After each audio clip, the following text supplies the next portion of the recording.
Coping with the loss of my loved ones and friends was the hardest part of surviving the Manchester Arena attack. I felt like I had no reason to live anymore. I blamed myself for being alive while they were gone. I was angry, sad, and hopeless. I tried to numb the pain with alcohol and drugs, but they only made me feel worse. I isolated myself from everyone who cared about me. I stopped going to school and work. I had nightmares and flashbacks of the attack. I wanted to end my suffering. But then I realized that I was not alone. There were other survivors who understood what I was going through. There were people who wanted to help me heal. There were organizations that offered support and resources. There were ways to honor the memory of those who died. I decided to reach out for help. I joined a support group for survivors of terrorism. I started seeing a therapist who specialized in trauma. I got treatment for my substance abuse. I reconnected with my family and friends. I resumed my education and career.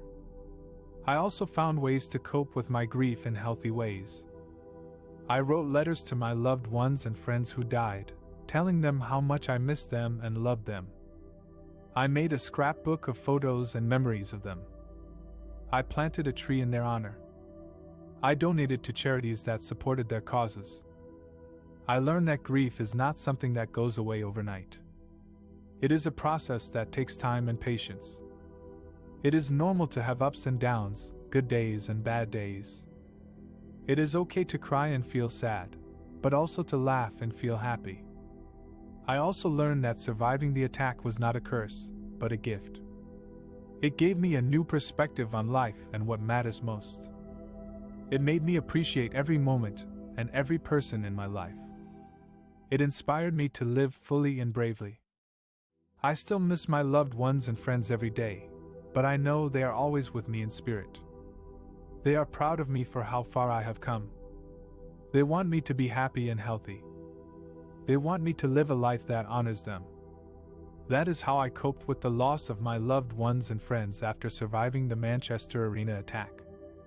One of the hardest things I had to deal with after surviving the Manchester Arena attack was the rejection from some people who blamed me for surviving or did not understand my trauma. I felt like I had to justify my existence and my feelings to them, and that made me feel even more alone and guilty. Some of these people were strangers on the internet who commented on my posts or videos.